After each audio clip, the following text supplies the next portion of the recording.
सरस्वती व्यासं ततो जायामुदीरये नष्टप्रायेषु भद्रेषु नित्यं भागवत सेवया भगवते उत्तम श्लोके भक्तिर्भवति नैष्ठिकी.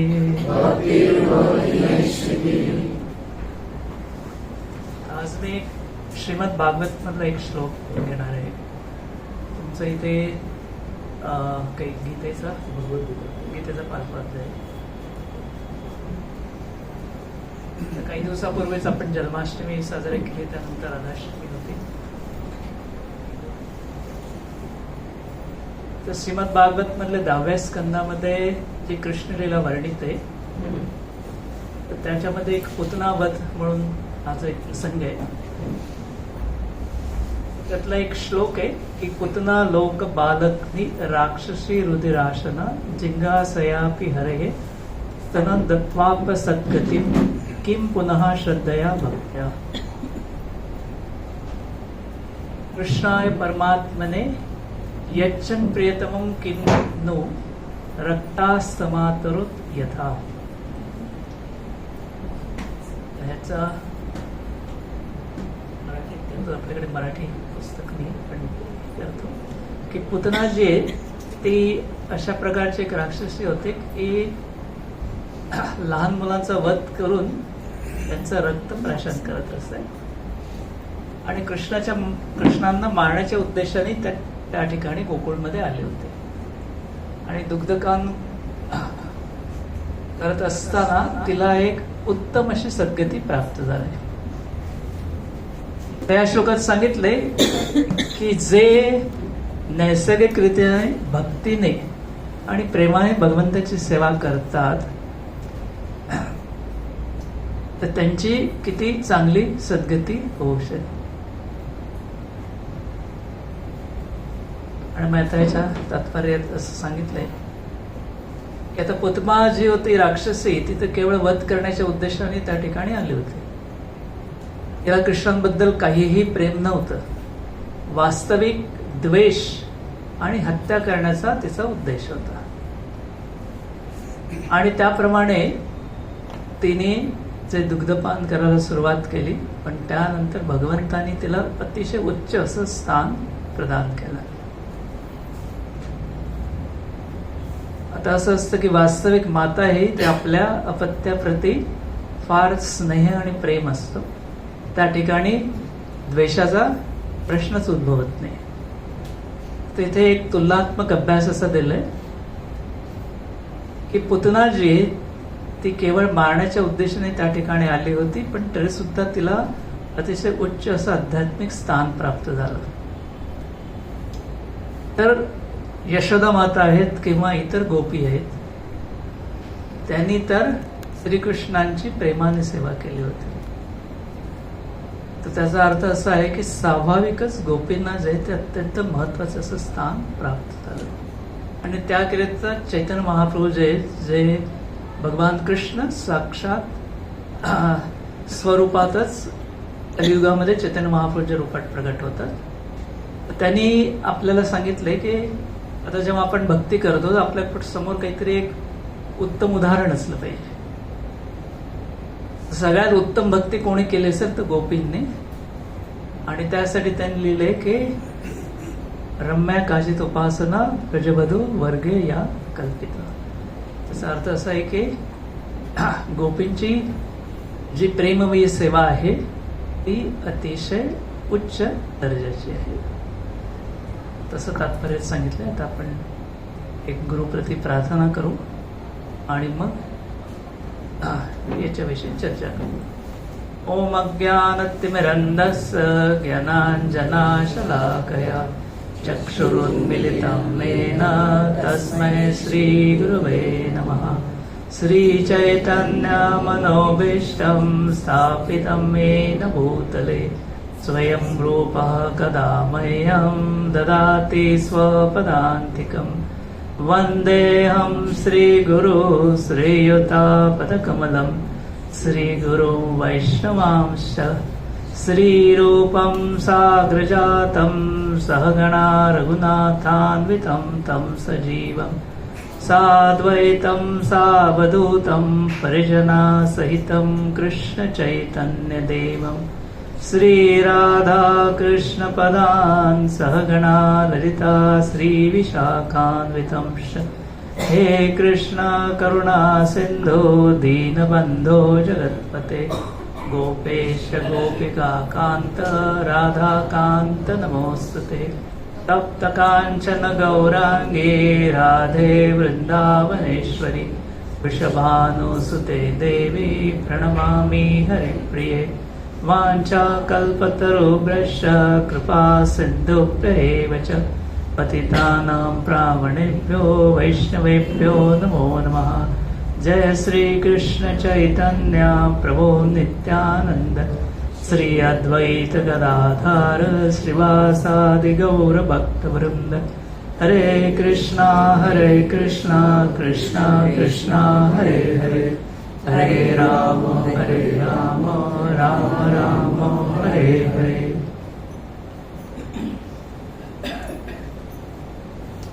श्रीमद भागवत मधला हा एक अतिशय सुंदर असा कथेचा विषय आहे. तर आता तुम्हाला माहिती आहे की जसे कृष्ण जन्माच्या वेळेला ज्या क्षणी कंसाने जी आकाशवाणी ऐकलेली असते आणि त्याचा पूर्ण स्वभाव लगेच बदलून जातो, ज्या क्षणी त्याला हे समजतात की याच देवकीचा म्हणजे आपल्याच बहिणीचा 8वा पुत्र त्याच्या हत्येचं कारण असेल, त्यापासून त्याला अजिबात कुठेही कशाची चैन पडत नसे. कारण साहजिकच आहे की प्रत्येकाला आपला जीव अतिशय प्रिय असतो आणि प्रत्येक जण आपला जीव वाचवण्याचा आटोकाट प्रयत्न करत असतोच. परंतु वास्तविक असं आहे की प्रत्येकाला मृत्यू हा येणारच. आणि कंसाने कितीही कल्पना केली किंवा कितीही युक्त्या केल्या तरी पण शेवटी मृत्यू हा कोणालाच टाळता येत नाही. परंतु काय केलं की त्यांनी मृत्यू टाळण्यासाठी अनेक प्रयत्न केले आणि त्याच्यामध्ये अत्यंत क्रूर कर्म सुद्धा त्यांनी करायला सुरुवात केली. तर ज्या वेळेला जसे वसुदेव जे ते गोकुळामध्ये येऊन नंद महाराजांची कन्या घेऊन जातात आणि कृष्णाला त्या ठिकाणी ठेवतात, तर तेव्हा कन्या जेव्हा कंसाच्या हातातून निसटून जाते तेव्हा ती स्पष्ट सांगते की तुझा वैरी जो आहे तो अगोदर त्यांनी जन्म घेतलेला आहे. मग आता कंस आहेत, आता कंसाचे जे मित्रमंडळी आहेत ती पण त्याच्यासारखीच राक्षसी प्रवृत्तीची होती, दानवी प्रवृत्तीची होती. आता ते काय सांगणार, तर ते पण असेच त्याला सल्ले देणार की जेणेकरून त्यांनी वाईट गोष्टी किंवा क्रूर गोष्टी जास्त करायच्या. मग एका क्षणी त्याचे सल्लागार त्याला असं सांगतात की आपण काय करू, जर तुझा वैरी आताच जन्माला आलेला आहे नुकताच कुठेतरी, तर सगळ्या या परिसरातले जी काही लहान मुलं आहेत त्या सगळ्यांचा आपण हत्या करू, म्हणजे साहजिकच तुला मृत्यू येणार नाही. वास्तविक असं आहे की अनेक राक्षस जे आहेत इतिहासामध्ये तुम्ही बघितलं असेल तर अनेकांनी मृत्यू टाळण्याचा प्रयत्न केला पण कोणीच मृत्यू टाळू शकलेला नाही. पण तरी सुद्धा ही सद्विवेक बुद्धी आहे ती जागृत होत नाही. मग त्यासाठी काय असतं की आपल्याला जगाकडे शास्त्रचक्षु म्हणजे आपले जे धर्मग्रंथ आहेत त्या धर्मग्रंथाच्या दृष्टिकोनातून आपल्याला हे जग पाहायला पाहिजे आणि त्याने हे जग खरं काय आहे, कसं चालतं आणि पुढे काय होईल हे आपण समजू शकतो. त्यामुळे कंस आणि त्याचे सहकारी असा निर्णय घेतात की आता सगळी जी काही नुकतीच जन्मली अपत्य आहेत या परिसरातली त्या सगळ्यांची आपण हत्या करायची. आणि मग ते काम जे ते पुतना राक्षसीला दिलं जातं आणि ती काय करायचे की नवजात बालकांची हत्या करून त्यांचं रक्त जे ते पित असे. आणि असं असतं की या राक्षस जे प्रवृत्तीचे लोक असतात त्यांच्याकडे पण वेगवेगळ्या प्रकारच्या सिद्धी असतात आणि या सिद्धीने ते अनेक गोष्टी करू शकतात की जे आपल्याला वाटतं की शक्य नाही किंवा सामान्य व्यक्तीला जे शक्य नाही ते करू शकतो. तसा वैदिक शास्त्रामध्ये अष्टसिद्धी सांगितलेले आहेत की एखादा व्यक्ती अतिशय लहान होऊ शकतो किंवा एखादा व्यक्ती अतिशय प्रचंड तो आकार घेऊ शकतो, अतिशय म्हणजे कापसाहून हलका होऊ शकतो. तर ह्या सगळ्या सिद्धी जे आहेत त्या मिळवण्यासाठी फार कष्ट करावे लागतात. अनेक वर्ष तपस्या केल्यानंतर या सिद्धी प्राप्त होतात. आणि त्याप्रमाणे ह्या त्या काळच्या दानवांनी पण अशा सिद्धी करून अशा गोष्टी प्राप्त केलेल्या असतात. आजही तुम्ही बघितलं तर काही ठिकाणी आपल्याला असे काही लोक आहेत की त्यांच्याकडे अशा प्रकारच्या थोड्याफार प्रमाणात सिद्धी असतात. म्हणजे पूर्वीच्या काळाच्या तुलनेत आता अतिशय नगण्य आहेत, परंतु सर्वसामान्य लोकांपेक्षा जास्त एवढ्या सिद्धी आज आपण पाहू शकतो. तसं ही पुतना जी आहे ती वेगवेगळं रूप घेऊ शकत असे. स्वतःचं तिचं अतिशय अकराळ विकराळ असं कुरूप असं रूप होतं, परंतु स्वेच्छेने जसं त्यांना रूप घ्यायचंय, एखाद्या प्राण्याचं घ्यायचंय, एखाद्या माणसाचं घ्यायचंय, तर तसं ते रूप घेऊ शकत असं. आणि त्याचबरोबर काही आकाश मार्गाने सुद्धा जाऊ शकत असं. तर ती समजून येते की आता आपण ब्रजमध्ये जाऊ आणि ब्रजमध्ये काही बालकांची हत्या करू. पण वास्तविक कसं असतं की ब्रजमध्ये म्हणजे जिथे भगवान श्रीकृष्णांचं जन्मस्थान आहे, ब्रजभूमी आहे, तिथे ती अजूनपर्यंत आलेली नसते. कारण त्याचं कारण असं सांगितलं की ज्या ठिकाणी कृष्णकथा होत नसे अशाच ठिकाणी त्याचा प्रभाव होता, इतर ठिकाणी तिचा प्रभाव चालत नसे. म्हणजे त्यांच्या ज्या सिद्धी आहेत त्या ठिकाणी काम करत नसत. मग ती काय करते, जेव्हा ब्रजमध्ये प्रवेश करते आणि विशेष करून नंद महाराजांच्या यशोदा मातेचा जो कृष्ण म्हणून पुत्र आहे तर त्याची हत्या करण्याच्या उद्देशाने त्या ठिकाणी येते आणि अतिशय सुंदर असं रूप धारण करते. त्याचं भागवतमध्ये असं वर्णन आहे की इंद्राची पत्नी ती साहजिकच अतिशय सुंदर असणार. इंद्राची पत्नी सची आहे किंवा ब्रह्मदेवाची पत्नी सरस्वती आहे किंवा स्वर्गामधले ज्या अतिशय लावण्यवती स्त्री आहेत रंभा किंवा रती, तर त्यांचं सौंदर्यापेक्षा कितीतरी अधिक पटीने असं सौंदर्य तिने धारण केलं होतं.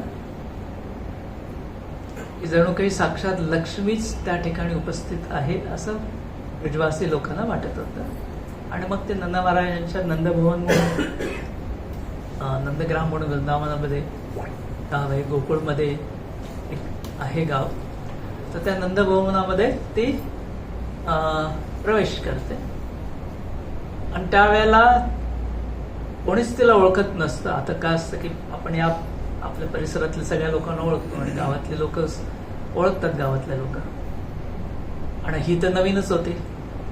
आणि तरी सुद्धा ती नंद महाराजांच्या राजवाड्यामध्ये अंतपुरासारख्या एक प्रायव्हेट स्थळी सुद्धा ती जाऊ शकली.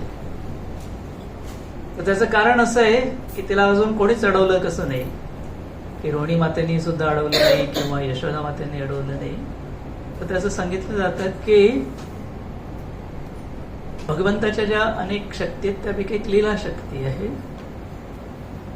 आणि लीला शक्ती ही योगमायेच्या प्रेरणेने कार्य करते. म्हणजे आता आपण जे या भौतिक जगामध्ये आहोत आणि आपल्याला जी काही प्रलोभनं येतात, आकर्षणे येतात, ही महामायेचे वारी येतात. आणि भगवंत किंवा भगवंताचे जे पार्षदगण असतात किंवा भगवंताचा आता जसा राजा म्हटला तर पूर्ण मंत्रिमंडळ आणि सगळं सैन्य वगैरे असणार, त्याप्रमाणे भगवंत जेव्हा इथे येतात तेव्हा त्यांचा पण सगळा लवाजमा त्या ठिकाणी उपस्थित असतो. आणि ते भगवंत जेव्हा अवतीर्ण होतात तेव्हा त्यांचा जसे राक्षसांचा विनाश करणं, त्याचबरोबर भक्तांबरोबर अनेक विविध लीला करणं, हा त्यांचा उद्देश असतो. आणि त्या लीलाच्या उद्देशानं लीलाशक्तीने परवानगी दिली असल्यामुळे पुतना जी आहे ती आतमध्ये प्रवेश करू शकली. आणि स्वाभाविकच काय होतं की ब्रजवासींचा तिच्यावरती एक विश्वास बसला. अतिशय सुंदर असं नम्र रूप घेऊन ती तिथे आले होते. आणि त्यामुळे काय होतं की बऱ्याचदा लोकांचा काय होतं की अशा सुंदर रूपावरती विश्वास नसतो.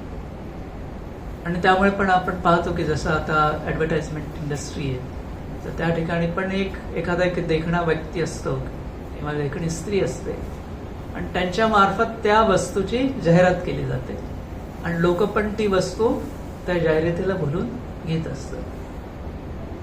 अशा प्रकारे भगवंत सुद्धा एकदा अतिशय आकर्षक असं मोहिनी मूर्तीचं रूप घेतं.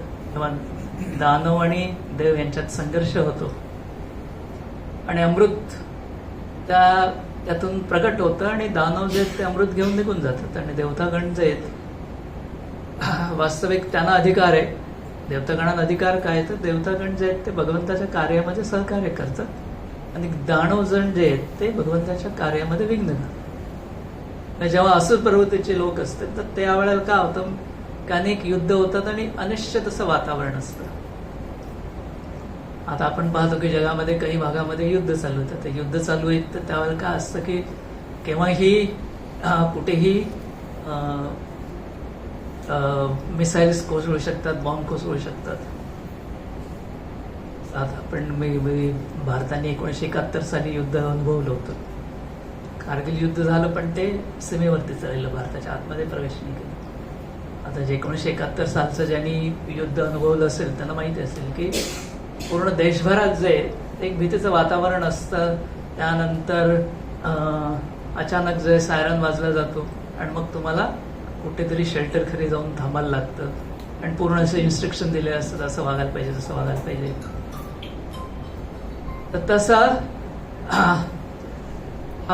काय असतं की अनिश्चिततेचं जे वातावरण असतं तर देवता दानवांमध्ये युद्ध होतं.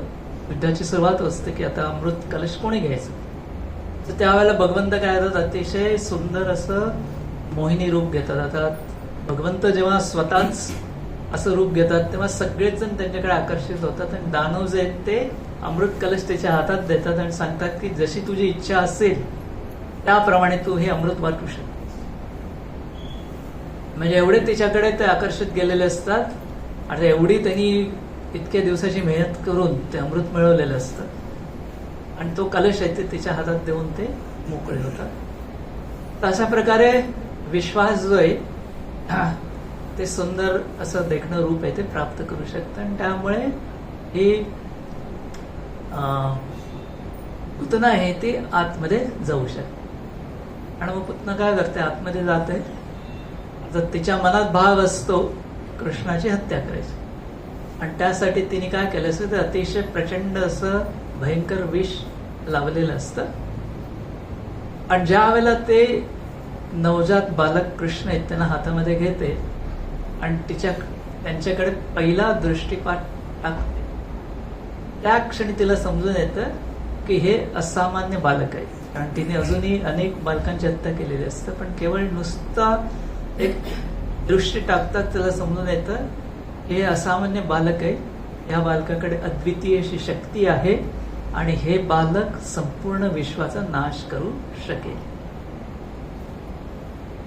आता वास्तविक जेव्हा आपल्याला पाहतो की आपला प्रतिस्पर्धी अतिशय शक्तिशाली आहे तर आपण चुपचाप तिथून निघून यायला पाहिजे ना. कारण तिकडे जर आपण आणखीन वादविवाद केला तर मग आपलं काही आयुष्य कसं टिकणार. पण तरी सुद्धा काय होतं की पुतना जी आहे ती कृष्णाला मारण्यासाठी पुढे जाते. काय असतं की तिचं मन जे आहे ते योगमायेने भ्रमित केलं जातं आणि त्याचबरोबर ती तेवढी बुद्धिमान पण नसते की त्या क्षणी विचार करायला पाहिजे. कारण काय असतं की संकटाच्या वेळीच खरी परीक्षा असते आणि जे काय तुम्ही शिकलात, जे काही तुम्ही ट्रेनिंग घेतलं असेल आयुष्यात ते त्याच वेळी कामाला येतं. परंतु तिला त्याचा अनुभव होऊनही ती चूक करतेच. आणि त्यावेळेला काही ठिकाणी सांगितलं की भगवंत केवळ 6 दिवसाचे होते, काही जण सांगतात की 3 महिन्याचे होते. पण काय होतं ते अतिशय 3 महिन्याचे जरी पकडले तरी त्या नवजात बालकामध्ये काही शक्ती नसते, स्वतःचं रक्षण करण्याची क्षमता नसते. परंतु असं असतं की भगवंत जे आहेत ते जरी अतिशय लहान असतील, नवजात बालकाचं रूप असेल किंवा किशोरावस्थेमध्ये असतील किंवा 125 वर्षाचे जरी असतील तरी त्यांच्या सर्व शक्ती आहेत ते त्यांच्याकडे नेहमी उपलब्ध असतं. कारण आता तुम्ही बघितलं असेल की बरेच जण सांगतात की तुम्ही तपस्या करा, मग तुमच्याकडे ही शक्ती प्राप्त होईल, किंवा काही जण हे पण सांगतात की तुम्ही स्वतः भगवंत पण होऊ शकता, सर्व शक्तिमान होऊ शकता. परंतु शास्त्रात काय सांगितलंय की भगवंत हे नेहमीच भगवंत असतात. ते कुठल्याही रूपामध्ये असतील तरी ते भगवंतच राहतात आणि त्यांच्याकडे सर्व शक्ती असतातच. त्यांना शक्ती मिळवायला नाही लागतात. आता आपल्याला कसं आपल्याला विद्या ही शिकून मिळवावी लागते, किंवा जे कुस्तीगार आहेत किंवा वेटलिफ्टर आहेत तर त्यांना एवढी मोठी कठीण तपश्चर्या करून मग त्यांना ते तसं शरीर मिळतं आणि मग तेवढं वजन उचलू शकतात किंवा कुस्ती करू शकतात. म्हणजे अगोदर त्या गोष्टी नव्हत्या आणि प्रयत्न केल्यानंतर त्या प्राप्त झाल्या. परंतु भगवंताचं तसं नसतं की सर्व परिस्थितीमध्ये कुठल्याही स्थितीमध्ये ते भगवंतच असतात. कारण असं वर्णन आहे की ज्या वेळेला भगवंतांनी गीता कुरुक्षेत्राच्या रणभूमीवरती सांगितलं तेव्हा त्यांचं वय 125 वर्षाचं होतं. परंतु त्यांचा देह आहे हा 16 वर्षासारखं नवयुगा समानच होतं. कारण कुठल्या तुम्ही शास्त्रात म्हणजे तुम्ही रामायण वाचा, महाभारत वाचा, भागवत वाचा, अशात कुठे असं होतं की बाबा भगवंत आजारी पडले आणि मग त्यांना या हॉस्पिटलमध्ये ऍडमिट केलं होतं, असं कुठे वाचण्यात तुम्हाला येणार नाही. कारण भगवंताचं शरीर आहे हे सच्चिदानंद विग्रहाने बनलेलं. आपलं शरीर जे आहे हे नाशवंत आहे. आपलं शरीर आहे हे कधी ना कधीतरी नष्ट होणार. हा गीतेचा सगळ्यात पहिल्या अध्यायात तुम्ही धडा घेतलेलाच असेल. आणि आध्यात्मिक जीवनाची सुरुवात करते वेळी हे समजणं अतिशय महत्वाचं आहे की आपल्या शरीरातला आत्मा हा केवळ विनाशी आहे आणि शरीरावर आत्म्यावरचं जे भौतिक आवरण आहे हे नेहमी नष्ट होणार. आणि जोपर्यंत हा फरक आपल्याला कळत नाही तोपर्यंत आपण कुठलंच आध्यात्मिक ज्ञान हे व्यवस्थित शिकू नाही शकत. त्याच्यामुळे काय असतं की भगवंताचं शरीर हे दिव्य आहे आणि ते कधीच नष्ट न होण्यासारखं असतं. केवळ भगवंत स्वेच्छेने या जगामध्ये येणार आणि पाहिजे ते रूप धारण करणार. जेव्हा त्यांची इच्छा पूर्ण होते विविध लीला करण्याची तेव्हा ते आपल्या घरी परत निघून जातात. आपल्यासारखं की शरीर घेणार, मग लहान मुलापासून हळूहळू वाढणार, आपण वेगवेगळ्या कला किंवा विद्या आत्मसात करणार आणि मग त्याच्यानंतर आपल्या कुटुंबाचा विस्तार होऊन वार्धक्य येऊन मृत्यू येणार. ही जी 6 स्थित्यंतर आहेत ती भगवंतांना आवश्यक नसतं. आणि हे सगळं जे आहे ते सगळ्यांनाच असं ज्ञान असतं, पण तरी सुद्धा लोकांना ते समजत नाही. म्हणजे असं रावण आहे त्यांनी सुद्धा काही प्रसंगामध्ये या गोष्टीचा अनुभव केला होता. असं एकदा काय होतं की रावण पाहतो की नारद मुनी आकाश मार्गाने चालले. आता कुठे काय रावणाच्या मनात अशी बुद्धी निर्माण होते की ओम शब्द आहे, या शब्दाचा अर्थ मला कळला पाहिजे आणि नारद मुनी आहेत ते देवर्षी आहेत ते सांगतील मला. म्हणून ते नारद मुनीला हाक मारतात आणि सांगतात की आत्ताच्या मला तुम्ही ओम शब्द जे त्याचा अर्थ आणि ते सगळं शिकवा. पण नारद मुनी म्हणतात की बाबा ही शिकण्याची पद्धत नाही. वैदिक ज्ञान आहे त्यासाठी गुरुला तुला प्रल्हादने प्रसन्न करायला लागले, त्यांची नम्रता सेवा करायला लागेल.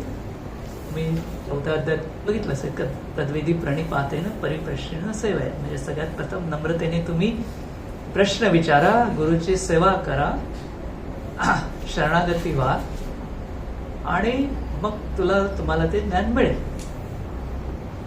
मग अगदी सहज विचार करायचा होता की ज्या शिक्षकाप्रती आपण अतिशय नम्रतेने जिज्ञासा करतो, शिक्षक आनंदाने त्याचं सगळं ज्ञान आपल्याला देतो. आणि आपल्या जीवनातला पण हा अनुभव आहे. आणि जेवढा व्यक्ती उद्धट राहील तेवढं त्याला ज्ञान मिळणार नाही. तर नारद मुनी समजावण्याचा प्रयत्न करतात की बाबा आध्यात्मिक ज्ञान प्राप्त करायचंय तर ही पद्धतच नव्हे.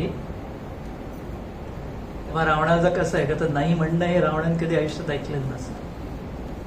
विशेषतः अहंकारी माणसाचं हेच लक्षण असतं की त्याला त्याच्या इच्छेनुसारच सर्व काही गोष्ट व्हाव्यात असं वाटत असतं.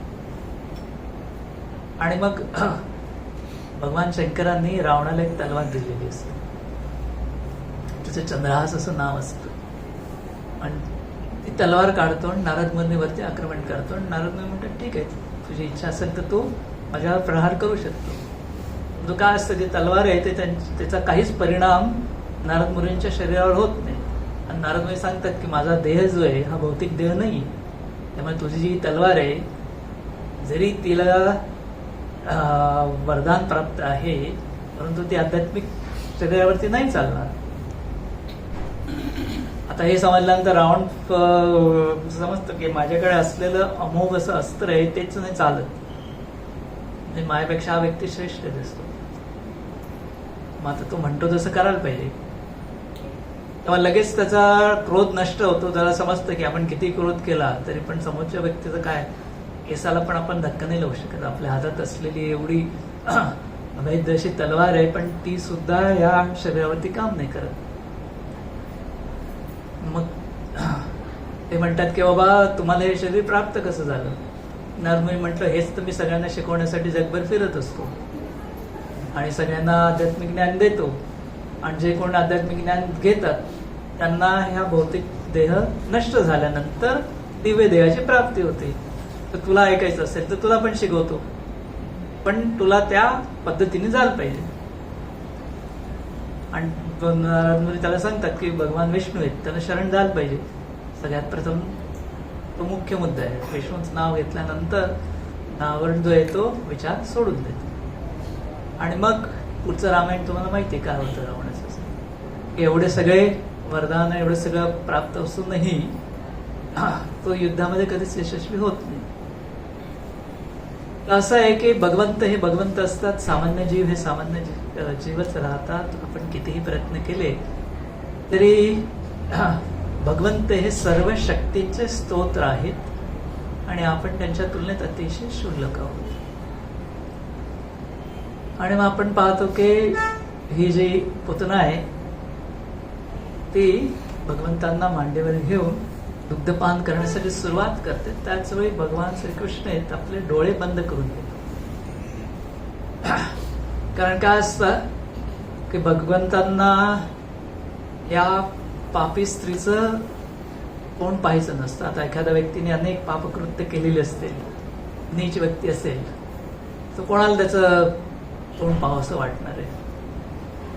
आणि तिने तर अनेक निरपराध, आता लहान मुलांनी काय अपराध केलेला असतो तर निरपराध अनेक बालकांची हत्या केलेली असते. तर हे एक कारण आचार्यगण सांगतात.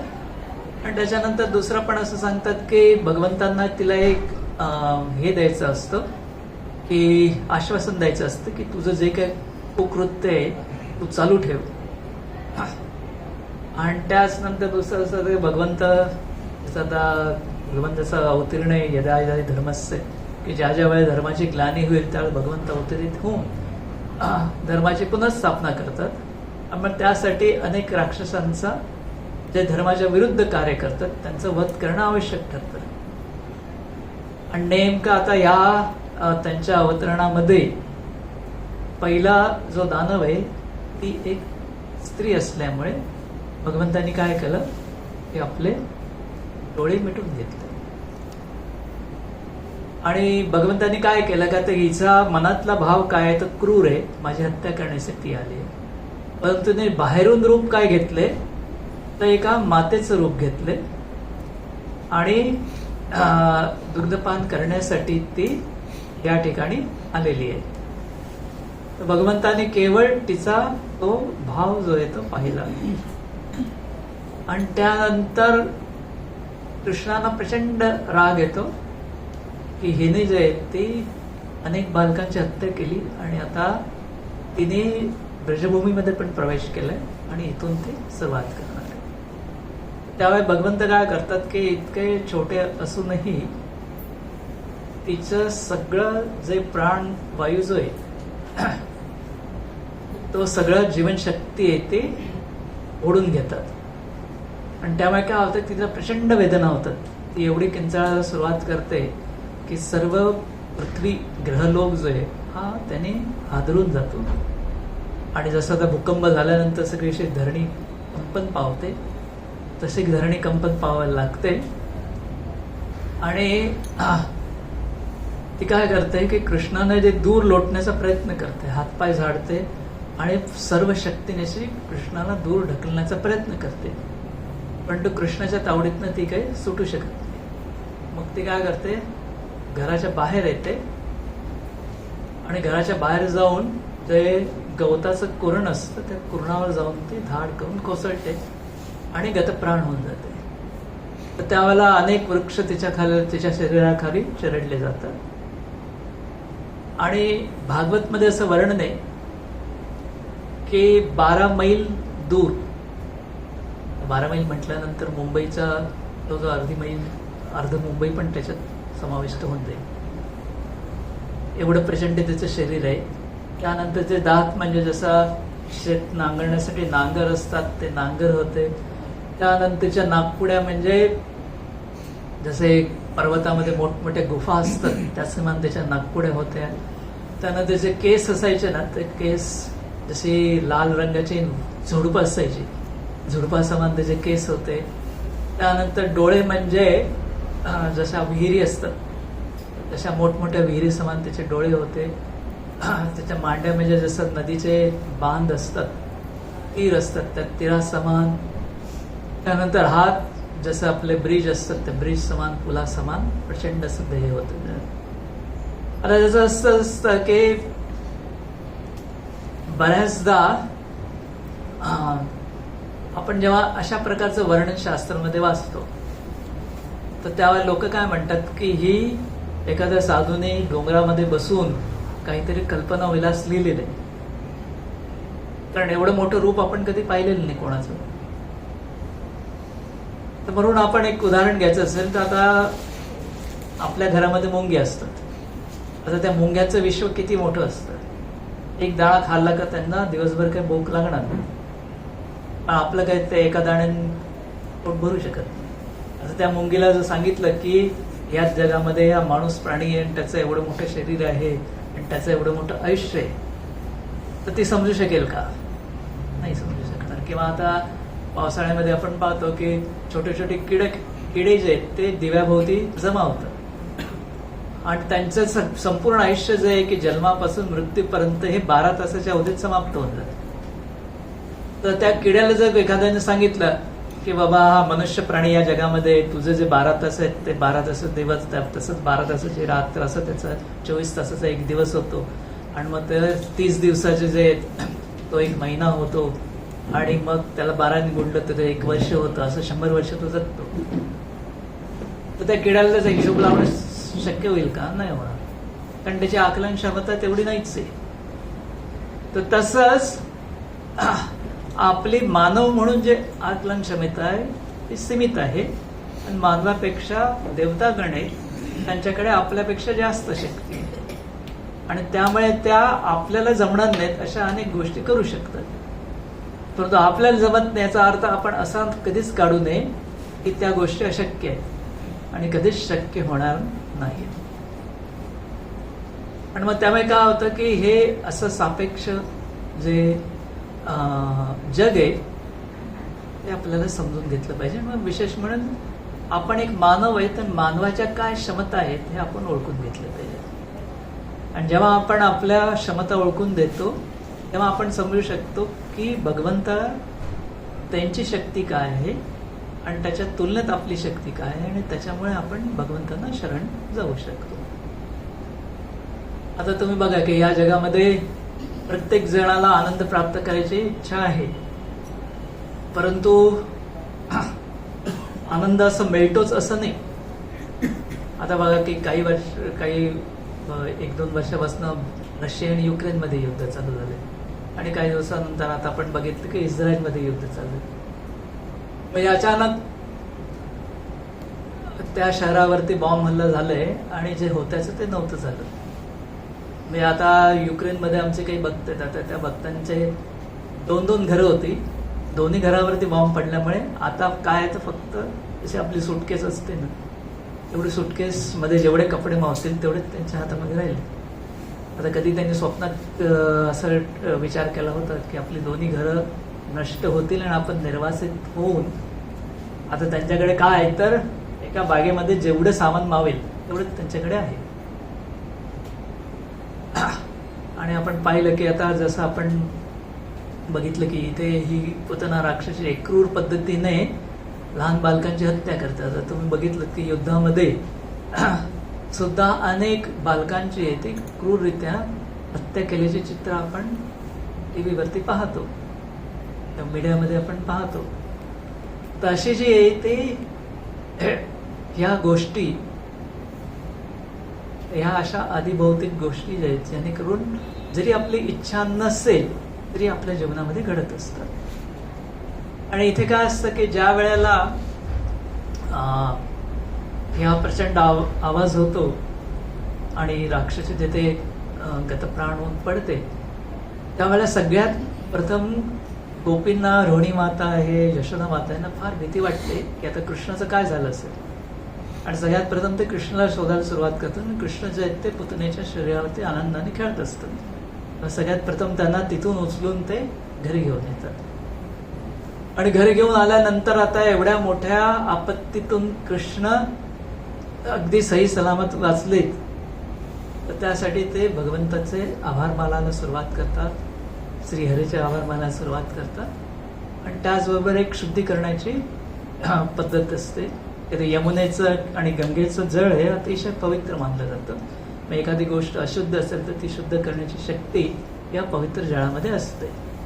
तर मग यमुनेची माती घेतली, त्यानंतर यमुनेचं जळ घेऊन त्यांना आंघोळ घालण्यात आली. त्याचबरोबर आंघोळीमध्ये गोमूत्र आहे ते सुद्धा मिक्स केलं गेलं. त्यानंतर गोपुच्छ जे आहे, गाईची जी शेपटी असते ती त्यांच्या सर्वांगावरनं फिरवण्यात आली. त्यानंतर अनेक वैदिक मंत्रांचं उच्चारण करण्यात आलं आणि साधू संतांचे आशीर्वाद. अशा प्रकारे एक शुद्धीकरणाची प्रोसेस जे त्यांनी केलं की फार मोठं संकट आपल्यावरती आलं होतं, पण भगवंतांच्या इच्छेने आपण या संकटातून वाचलो. तर एक कृतज्ञता जे ती त्यांनी भगवंताप्रती व्यक्त केली. आणि त्यानंतर मग आता काय की एवढं मोठं प्रचंड मृत शरीर आपल्या गावात येऊन पडले, तर ह्याची विल्हेवाट लावायला पाहिजे. मग त्यांना काय करायला लागलं की त्यांनी त्या पुतनेच्या देहाचे जे आहेत ते छोटे छोटे तुकडे केले आणि ते तुकडे जे आहेत ते जाळायला सुरुवात केली. कारण एकच मोठी चित्तार असायची म्हटली तर ते एक मतलब एक अशक्यप्राय अशी गोष्ट होती. त्यामुळे त्याचे छोटे छोटे तुकडे केले आणि त्यांनी जाळायला सुरुवात केली.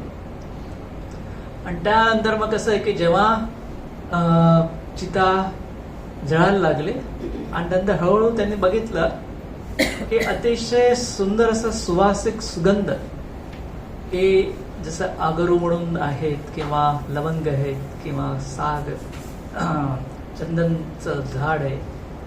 आता वास्तविक अनेक जे सुगंधित द्रव्य आहेत त्या कलियुगामध्ये उपलब्ध नाहीत. जसा कस्तुरी मृग जे आहे, कस्तुरी जी आहे ती असली कस्तुरी तर आता नामशेषच झाली. तर आपल्याला एक थोडाफार सुगंधाचा अनुभव आहे, तर त्यातल्या त्यात आपण कल्पना करायची तर अतिशय उच्च दर्जाच्या ज्या अगरू जे किंवा कस्तुरी जेव्हा जाळल्यानंतर जेवढा सुगंध निर्माण होईल तसा सगळा सुगंध सर्वत्र व्रजभूमीमध्ये पसरतो. आता त्यांना आश्चर्य वाटतो की हा सुगंध आपण कधीच असा एक वास घेतलेला नव्हता, की हा स्वर्गातनं सुगंध आलेला आहे आणि तो पाताळाच्या दिशेने चालला आहे, की पाताळातनं सुगंध आला आणि तो स्वर्गाच्या दिशेने जात आहे. त्यांना काहीच समजत नाही.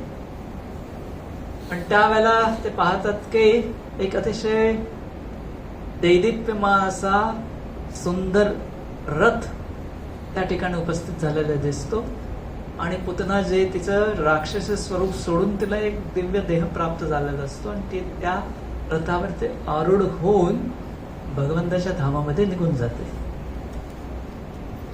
तर त्यावेळेला त्यांना समजून येते की भगवंताच्या दिव्य शरीराचा तिला स्पर्श झाल्यामुळे तिच्यामध्ये असलेले जे काही दुर्गुण होते किंवा जी काही घाण होती ती सर्व संपूर्ण नष्ट झाली. आता आपल्याला थोडंसं जर समजायचं असेल तर काय असतं की जमिनीवरती मलमूत्र पडलेलं असतं, पण सूर्याच्या प्रकाशाने हे सगळे जे येते त्यातला दुर्गंधी नष्ट होते आणि पहिल्यासारखं म्हणजे जे येते पूर्णपणे ते नष्ट होऊन जातं. तर त्याप्रमाणे भगवंत जे आहेत त्यांच्या दिव्य स्पर्शाने अतिशय पापी असलेली ही जी पुतना आहे तर ती सुद्धा शुद्ध होऊ शकली आणि त्यामुळे ह्या असं वर्णन जे आहे ते आपल्याला आढळून येतं. त्यानंतर मुख्यपणे या श्लोकाचा जो गाभा होता तर आचार्यगण सांगतात की छोटीशी लीला आहे, पण या लीलेतनं अनेक गोष्टी ज्या आहेत त्या आपण शिकू शकतो. आणि सगळ्यात महत्वाची गोष्ट आपण काय शिकू शकतो त्याच्यातनं दिसून येतं की भगवंत किती क्षमाशील आहेत. आता आपण पाहतो की आपल्याच आयुष्यामध्ये आपण किती चुकीच्या गोष्टी केलेल्या आहेत आणि आपल्या गत आयुष्यामध्ये आपण अशा अनेक गोष्टी केलेल्या असतील ज्याचा हिशोब जो आहे तो आपल्याला माहिती नाही, परंतु आहे भगवंताकडे तरी हिशोब आहे त्याचा. आपल्या सॉफ्टवेअरमध्ये नसावीत त्या गोष्टी, परंतु भगवंताच्या सॉफ्टवेअरमध्ये त्या सगळ्या गोष्टी व्यवस्थितपणे असतात. आपलं कदाचित फेल होऊ शकतं आपल्या सिस्टीम, पण त्यांचं आजवर कधी फेल झालेलं नाही. पण याच्यामध्ये दिसतं की भगवंताचे ही असीम अशी क्षमाशीलता आहे. आणि भगवंताने काय केलं की ती एक व्यक्ती हत्या करण्याच्या भावनेने तुमच्याकडे येत आहे, पण तरी सुद्धा भगवंतानी पाहिलं की हिने बाह्य रूपामध्ये मातेचं रूप धारण केलं आहे आणि मातेच्या रूपामध्ये दुग्धपान करण्याच्या उद्देशाने ती इथे आले आहे. हालांकी अंतस्था मारण्याचा हेतू आहे, पण तरी सुद्धा त्यांनी तिला क्षमा करून एक गोलोक धामामध्ये एक आई म्हणजे नर्स जशी असते ती मुख्य आई असते आणि आईचा मदत करणारी जी दाई असते तिचं स्थान तिला प्रदान केलं. आता काय आहे की भगवंताच्या आता व्यक्तीमध्ये अनेक गुण असतात आणि आपल्याकडे जे काही गुण असतात आपण म्हणतो की हा माणूस फार हुशार आहे किंवा धीट आहे किंवा प्रेमळ आहे, असे अनेक गुण असतात. आता भगवंताचं असं आहे की भगवंताकडे गुण आहेत ते मोजण्याच्या पलीकडे, म्हणजे कोणीही जरी ते मोजण्याचा प्रयत्न केला तरी ते मोजू शकत नाहीत असं आहे. पण त्याच्याविषयी आता आजपासून जवळजवळ 15व्या शतकामध्ये जेव्हा चैतन्य महाप्रभू अवतीर्ण झाले होते, आणि चैतन्य महाप्रभू म्हणजे साक्षात कृष्ण होते आणि त्यांनी हे ज्ञान आहे ते षट गोस्वामींना दिलं, त्यांच्या प्रमुख शिष्यांना दिलं आणि वेगवेगळ्या तीर्थस्थानी त्यांनी काही महिने राहून सनातन गोस्वामी रूप गोस्वामींना हे भगवंताविषयीचं ज्ञान प्रदान केलं. तर सर्व षट गोस्वामींनी जो आहे ते आपल्यासाठी वैदिक सगळे ग्रंथ आहेत त्या ग्रंथाचं ज्ञान अगदी सोप्या रीतीने जे कलियुगातले आपण लोक समजू शकू त्या रूपामध्ये ग्रंथ रूपात दिले. तर षट गोस्वामींनी सांगितलं की भगवंताच्या जे गुण आहेत ते आपण मोजू शकत नाही, परंतु त्यातले सगळ्यात महत्वाची जे असेल एखादी गुण काय असेल तर जीवदया, म्हणजे की ज्याच्यामुळे कुठलीही योग्यता नसली तरी सुद्धा भगवंत आपल्यावरती दया जी आहे ती करतात. त्याच्यामध्ये कसं आहे की तसं पाहायला गेलं तर अतिशय क्रूर कार्य करण्यासाठी आणि अतिशय म्हणजे काय की पहिलं ते राक्षसी आहे, त्यानंतर अनेक बालकांची तिने हत्या केलेली आहे आणि बालकांचं जे रक्त आहे ते पित असे, म्हणजे अतिशय घृणास्पद असं कार्य तिने केलेलं आहे. पण तरी सुद्धा भगवंतानी तिने चुकून का होईना पण बाह्य दृष्टीने थोडंसं चांगलं काम केलं होतं, तर तिला एवढी अशी चांगली गती प्राप्त झाली. असं अनेकदा लोकांच्या मनामध्ये विचार असा येतो किंवा एक शंका येते की आपण हे भक्ती करण्याचा प्रयत्न करतोय, आपण या भक्ती मार्गात यशस्वी होऊ का नाही होऊ, असं वाटत असेल ना बऱ्याच जणांना. कारण काय की बाकीच्या बऱ्याचशा गोष्टी मोजता येतात, आपल्याला किती मार्क पडले ते आपल्याला परीक्षेत समजू शकतं, पण तो हे काय की आपल्याला भगवंतांना शरण जायचंय आणि आपलं हृदय ते भगवंतांना अर्पण करायचंय. तर ह्या गोष्टी ज्या आहेत ते भौतिक दृष्टीने मोजता येत नाहीत आणि त्यामुळे काय असतं की अनेक वर्ष भक्ती करूनही लोकांना असं वाटतं की आपल्या मनामधले दुर्गुण अजूनही आहेतच. ज्या भगवंतांना आपण डोळ्याने पाहू शकत नाही अशा भगवंतांना आपण प्रसन्न करू शकू की नाही, किंवा भगवंतांनी पाहिलंच नाही त्यांची भक्ती का करायची, असे अनेक प्रश्न येतात आणि लोक विचारत असतात की नक्की आम्ही या आमच्या प्रयत्नात यशस्वी होऊ किंवा नाही होऊ. हा श्लोक जो आहे तो आपल्याला एक चांगलं असं आश्वासन देतो की ज्या व्यक्तीने एवढं घृणास्पद कार्य केले त्या व्यक्तीला एवढी चांगली सद्गती प्राप्त होत असेल तर आपल्याला काय होणार नाही. आणि तोच ह्या श्लोकामध्ये मुख्य विषय घेतलेला आहे. त्याच्यामध्ये असं आचार्यगण सांगतात की कृपा म्हणजे काय असतं. काय एखाद्या व्यक्तीची मी गुरुदेव कृपा बिंदू दिये असं म्हणतात की गुरुदेवांकडे जाऊन आपण त्यांच्या कृपेची यातना करतो. कृपा म्हणजे काय तर आपण एखाद्याकडे जातो, विनंती करतो आणि तो व्यक्ती आपल्याला ती गोष्ट देतो, त्याला आपण कृपा असं म्हणायचं. आणि दुसरं असतं की करुणा हा शब्द आहे. पण बऱ्याचदा काय असतं की शब्द जे आहेत ते त्याचा सूक्ष्म अर्थ लक्षात न घेता वापरतो. करुणाचा अर्थ असा असतो की आपण एखाद्या व्यक्तीकडे गेलो किंवा नाही गेलो, आपण विनंती केली किंवा नाही केली, पण तरी सुद्धा ती व्यक्ती आपल्याला ते देऊन टाकते. आणि म्हणूनच भगवंताचं एक नाव आहे, त्याला करुणा असं म्हणतात. भगवंताला करुणा सागर असं म्हणतात, दयासागर असं म्हणतात. की आता इथे तसं पाहायला गेलं तर पुतनेने भगवंताची भक्ती मागितली होती. भगवंतांना मारण्यासाठी जर त्या ठिकाणी उपस्थित झाले होते, पण तरी सुद्धा भगवंतांनी तिला ते स्थान प्रदान केलं. त्याच्यामध्ये कसं असतं की आता कलियुगामध्ये विशेषतः भगवंत काय करतात, चैतन्य महाप्रभू काय करतात तर चित्त शुद्ध करतात. म्हणजे ही दुष्ट प्रवृत्ती आहे, ही प्रवृत्तीच नष्ट करतात, जेणेकरून आपण योग्य असं कार्य. ह्याच्यामध्ये हे असं सांगितलेलं आहे की आता पुतना जी आहे ती भगवंताची शत्रू होती. दुसरे आहेत की भगवंताचे शत्रू नाहीत पण भगवंतावरती विश्वास नाहीत किंवा भक्ती पण करत नाहीत, आणि भगवंताचे भक्त आहेत. असं 3 मुख्य आपण विभाग करू शकतो. त्या 3 विभागामध्ये अतिशय निम्न स्तरावरती पुतना होती. त्यानंतर तिचं कार्य काय होतं ते अतिशय गुणास्पद असं कार्य करत होते, बालकांची हत्या वगैरे करत असे. तर ती इतक्या उच्च स्तरावरती जाऊन गेली. तर मग एखादा व्यक्ती उदासीन, म्हणजे काय असतं की कधी कधी आई वडील सांगतात म्हणून आपण भगवंतावरती काही अगरबत्ती ओवाळतो किंवा काही दिवा दाखवतो, किंवा आपल्याला भगवंत आहेत की नाही माहीत नाही, विश्वास नाही, पण तो असलेच, पण उगाच त्यांचा कोप आपल्यावरती नको म्हणून का होईना, पण आपण मग कधी कधी त्याला आपण उदासीन म्हणू की आपला विश्वास नाही परंतु करायचं म्हणून करतो. तर आता पुतना काय तर प्रतिकूल होते. त्यानंतर दुसरा एक विभाग आहे उदासीन, आपलं करायचं म्हणून केलं. तिसरा आहे तो थोडाफार श्रद्धेने का होईना भगवंतांना ज्या आवडीच्या गोष्टी देतो. त्याच्यानंतरचा व्यक्ती काय आहे तो भगवंतांना त्यांना आणखीन चांगल्या आवडीच्या गोष्टी देईल. आणि चौथा व्यक्ती काय आहे तो भगवंतांना अतिशय प्रिय अशा गोष्टी आहेत त्या देऊ शकतो. मग याच्यामध्ये कसं होतं की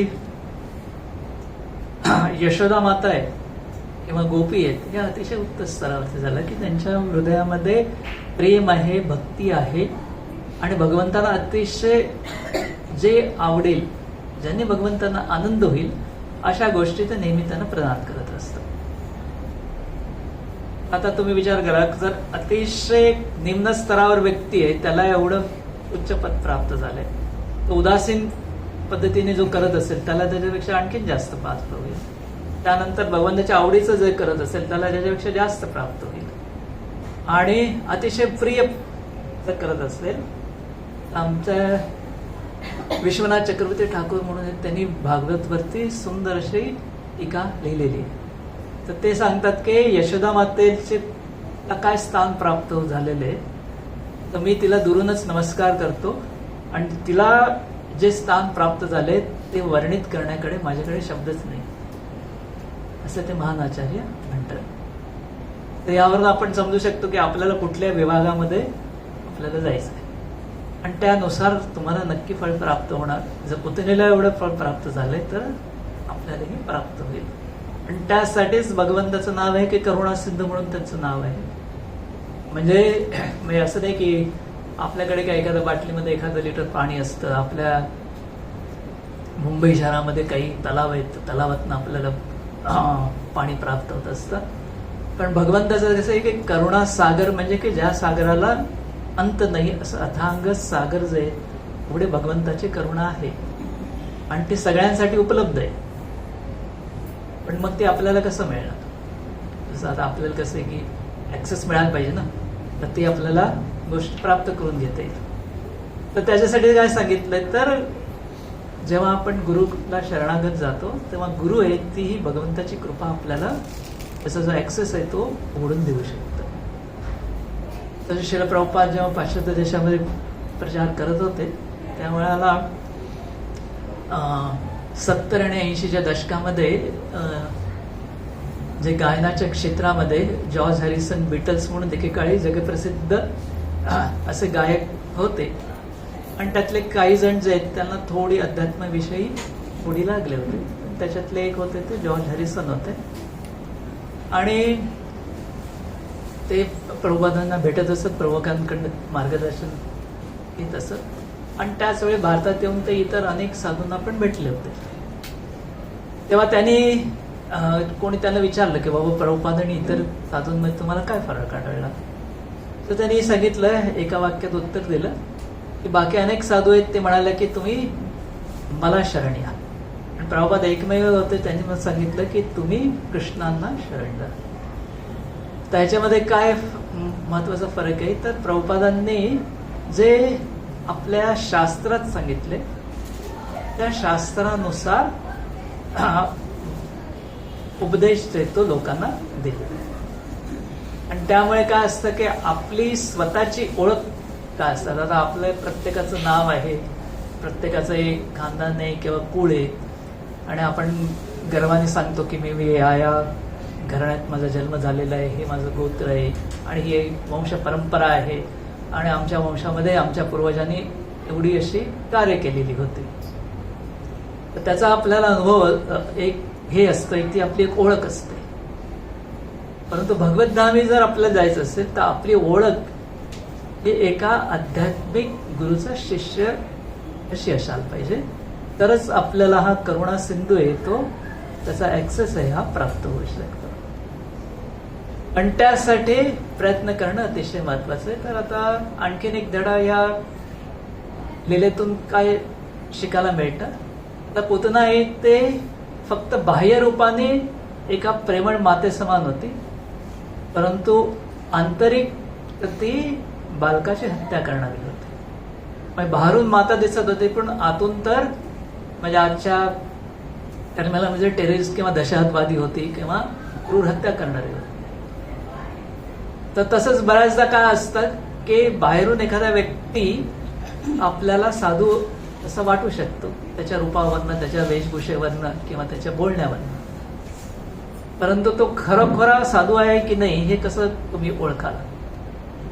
आता बाजारामध्ये आपल्याला खऱ्या नोटा पण असतात, बनावट नोटा पण असतात, पण ती ओळखण्याची एक रीत आहे.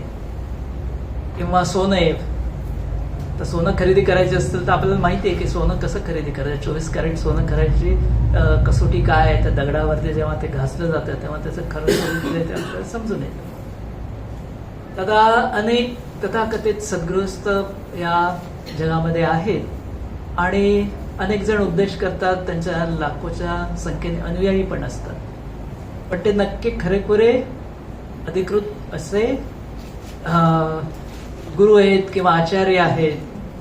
आपण कसं ओळखायचं? सगळ्यात महत्वाचं आहे की एका अधिकृत गुरुशिष्य परंपरेत व्यक्ती आलेला असला पाहिजे आणि शास्त्रांचं म्हणजे गीता भागवत या शास्त्रांचं अध्ययन केलेलं असलं पाहिजे त्यांनी.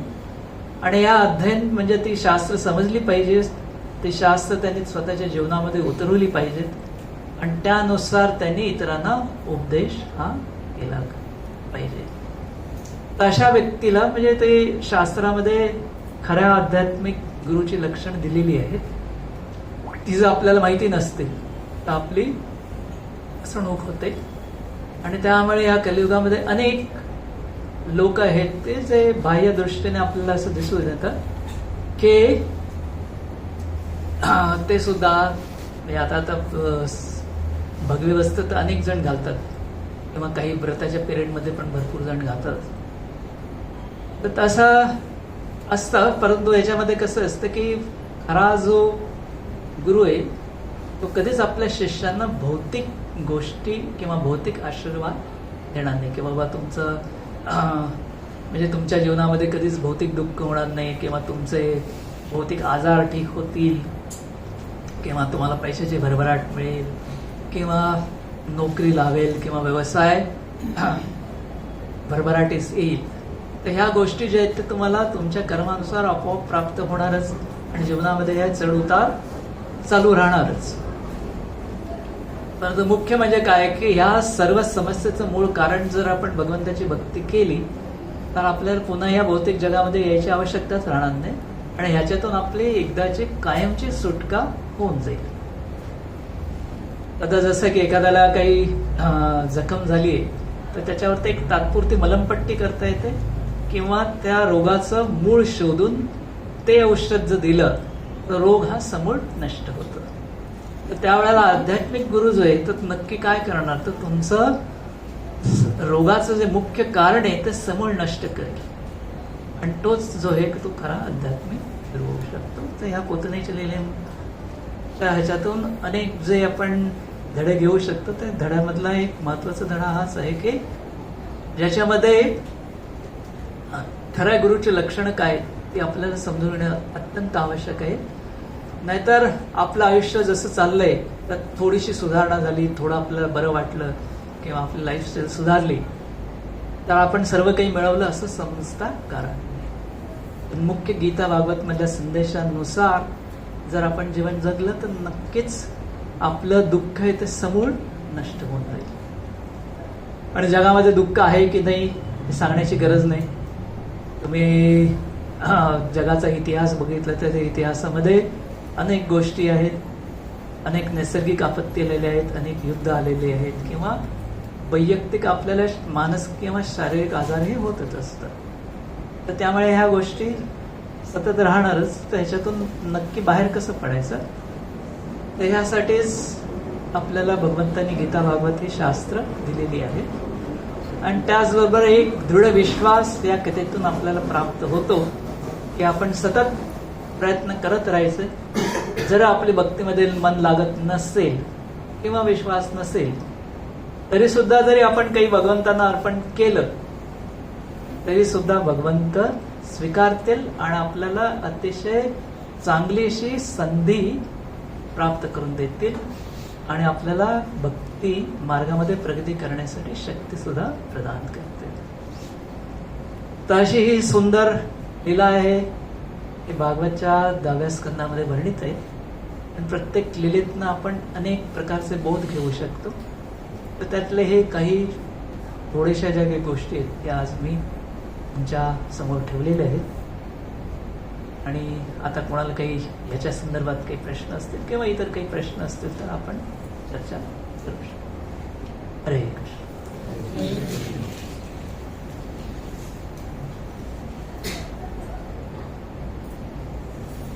कोणाचा काही प्रश्न आहे किंवा काही विचारायचं आहे?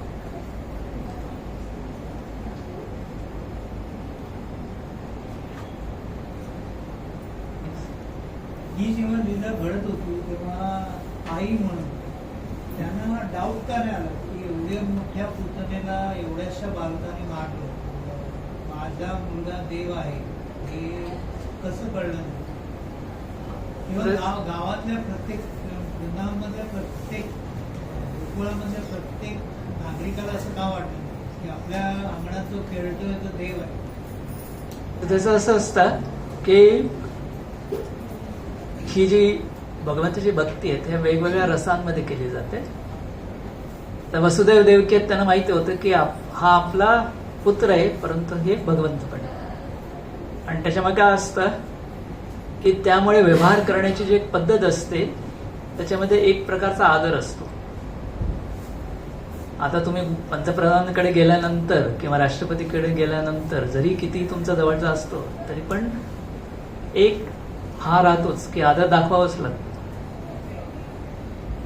परंतु जी व्रजभक्ती आहे, व्रजमध्ये जे नंद महाराज आहेत, यशोदा माता आहे, त्यांची भक्ती आहे ही शुद्ध वात्सल्य रस आहे. त्याच्यामध्ये ऐश्वर्य भाव हा मिक्स झालेला नाही. आणि त्यामुळे काय असतं की त्यांना त्यांच्या डोळ्यासमोर अनेक घटना घडतात. जसं यशोदा माता जी आहेत की ज्या वेळेला भगवंत थोडीशी माती खातात तेव्हा त्यांच्या जेव्हा तोंडात बघते तेव्हा ती पूर्ण ब्रह्मांड तिच्या तोंडात दिसतं. त्याच्यानंतर भगवंत 7 वर्षाचे असतात तेव्हा प्रचंड असं गोवर्धन आहे ते आपल्या डाव्या हाताच्या करंगळीवरती धारण करतात. काही क्षण त्यांना वाटतं की आपला बालक अद्भुत आहे, परंतु त्यांचं वात्सल्य भाव किंवा साख्य भाव आहे तो त्यांना त्याची आठवण करून देत नाही. आणि भगवंतांना त्या भावामध्ये लीला करणं फार आवडतं. कारण दरवेळेला एखादा व्यक्ती तुम्ही महान आहेत अशा पद्धतीने तुमच्याशी व्यवहार करतं तर तेवढा त्याच्यामध्ये आनंद नसतो. वेगवेगळ्या प्रकारचे एक शिष्टाचारानुसारच व्यक्ती वागणार. तर भगवंतांना कसं वाटतं की माझे जे अतिशय जवळचे भक्त आहेत त्यांना हा विसर पडावा की मी भगवंत आहे आणि अगदी स्वेच्छेने ते व्यवहार करू शकतो. बऱ्याचदा काय होतं की आता भगवंतांना की ज्यांच्याकडनं सर्व शक्ती येते आणि जेव्हा भगवंत वृंदावन रमणरेती म्हणून स्थान आहे तर तिथे जाऊन कृष्ण बलराम एक कुस्ती खेळत असतात आणि कुस्तीमध्ये बऱ्याचदा कृष्णांना जे ते इतर जण हरवत असत.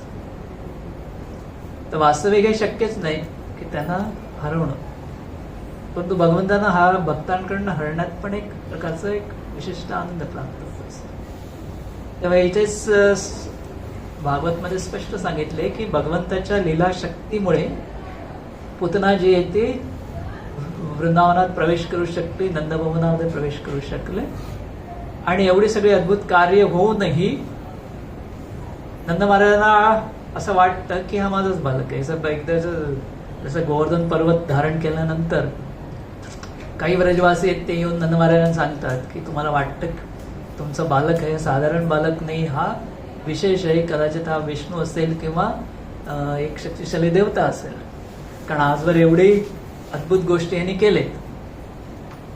तो नंद महाराज त्यांना म्हणतात की बाबा तुम्हाला वाटत असेल पण हा जो माझा बालक आहे जेव्हा आकाशात वीज चमकते आणि गडगडाट होते तेव्हा धावत येऊन मला बिलकतो. त्याच्यानंतर ह्याला लोणी खायची इच्छा असतो तेव्हा बाहेर जातो, त्यांना छोट्या छोट्या गोष्टीमध्ये खोटे बोलल्याचं मी पाहतो. तुम्हाला वाटत असेल भगवंत आहे ठीक आहे, तुम्हाला काय करायचं ते करा, परंतु माझ्या दृष्टीने हा माझा बालक आहे आणि मला त्याचं रक्षण करायला पाहिजे. तर या भावनेमध्ये नंद महाराज ते त्यांच्याशी व्यवहार करत असतात आणि त्याच्यामध्ये भगवंतांनाही आनंद. नाही, मी हा प्रश्न का विचारला कारण आजच्या जगामध्ये चमत्कार तिकडे नमस्कार होतो.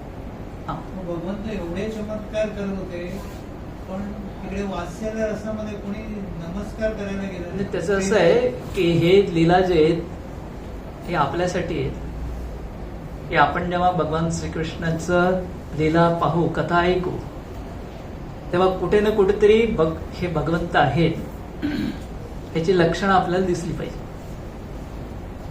आणि जे लोक त्या लीलेमध्ये समाविष्ट आहेत त्यांचा भक्तीचा स्तर अत्यंत उच्च आहे आणि त्यामुळे ते विसरून जातात आणि त्यांना त्यांची श्रद्धा जी आहे ती अढळ आहे. आपली श्रद्धा कमकुवत असल्यामुळे आपल्याला काहीतरी चमत्कार दाखवले तर मग आपण त्या ठिकाणी या व्यक्तीकडे आपल्यापेक्षा जास्त शक्ती आहे असं समजून आपण तिथे नमस्कार करतो. कारण काय आहे तर आपली ती स्थिती आहे, आपल्या मनात तेवढी श्रद्धा नसल्यामुळे आपण तसं वागतो. परंतु ब्रजवासी त्यांचा भाव हा वेगळा आहे. त्यांची श्रद्धा, त्यांची भक्ती, त्यांचे प्रेम हे अच्युत कोटीचं प्रेम आहे. त्यामुळे त्यांना ह्या अशा प्रकारच्या चमत्कारांची अजिबात आवश्यकता नाही. चमत्कार भगवंत दाखवत अथवा न दाखवत भगवंताशी ते प्रेमाने आदान प्रदान हे करणारच.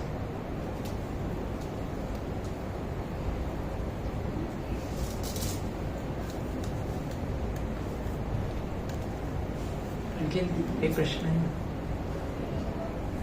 असंच एक मनामध्ये आलं आता आपण सांगत होता तेव्हा की पुतणेनी अभ्रक म्हणजे खरंच त्या बालकांना मारलं आणि तिला सुद्धा कृष्ण आज माफ केलं आणि